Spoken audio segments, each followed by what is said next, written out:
अंजलि, जिस चीज़ के लिए सिमर माँ आपको इतने टाइम से इतला कर रही थी, वो आखिरकार वो चीज़ आज होती हुई नज़र आ रही है। वो कहते हैं ना, जब आपके पास कोई चीज़ होती है तब आपको उसकी इतनी कदर नहीं होती, क्योंकि कदर होती है पर आपको पता होता है कि वो चीज़ आपकी है, तो आप इतना उसको संभालने के लिए परवाह नहीं करते हो।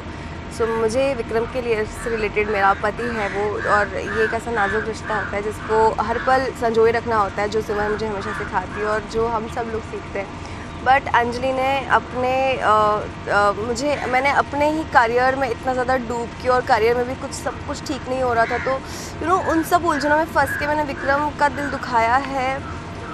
हम दोनों के बीच में झगड़े इतने बढ़ गए थे कि फिर उसके भी कुछ डिसीजन ऐसे हुए कि सडनली उसने वो तन्वी का बॉम्ब फोड़ दिया मेरे ऊपर। देखिए, तन्वी मेरी वाइफ होने वाली है, और तब मैं अभी भी उसमें अपने ईगो में थी कि ऐसे कैसे। तब मैं अपनी ज़िद में थी एक्चुअली, कि मुझे ज़िद से विक्रम वापस चाहिए।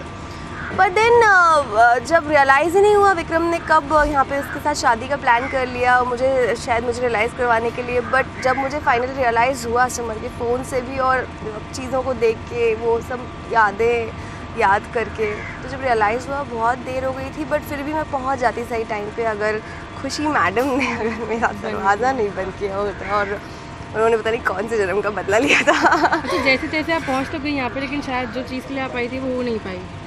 हाँ, मैं अपना प्यार बचाने आई थी। मैं अपना मंगलसूत्र अपने हाथ में लेकर आई थी कि विक्रम मुझे पहनाएगा। वो आधा टूटा हुआ मंगलसूत्र मैं अपने हाथ में लेकर आई थी, और जब यहाँ आके देखती हूँ तो मेरा मंगलसूत्र तो पूरा ही बिखर जाता है, क्योंकि वो किसी और का हो चुका है। विक्रम तन्वी से शादी कर चुका है, और मेरे दुख का भी अंदाज़ा नहीं लगाया जाता, क्योंकि जितनी दुखी मैं इस वक्त हूँ, शायद मैं इतनी दुखी कभी नहीं हुई हूँ, क्योंकि मेरे सामने, मेरी नज़रों के सामने मेरे प्यार ने किसी और से शादी कर। रोना आ रहा है आपको?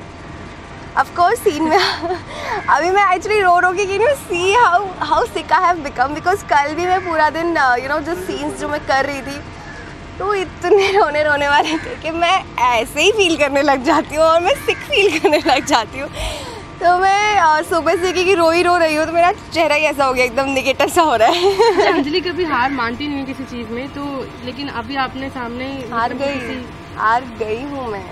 इससे ज़्यादा क्या बचा है मेरे पास? पति नहीं है मेरा, किसी और का हो गया मेरी नज़रों के सामने, और मैं बचा नहीं पाई क्योंकि सर्कमस्टांसेस ऐसे हुए। तो अभी तो ऐसा लग रहा है कि बस समझ नहीं आ रहा है, भाग रही हूँ मैं मंदिर से, और कुछ नहीं पता चल रहा है कि कहाँ जाना है, और पता नहीं शायद कोई अनर्थ होने वाला है मेरे साथ। अच्छा, ऐसे सीन पे मतलब कुछ भी सीन चलता है, कुछ गाना दिमाग में चलते रहता है, ये मतलब जब पति जा रहा है तो कोई गाना आपके मन में आ रहा है? जुदाई आई लव दैट सॉन्ग, और मुझे बहुत अच्छा लगता है वो गाना।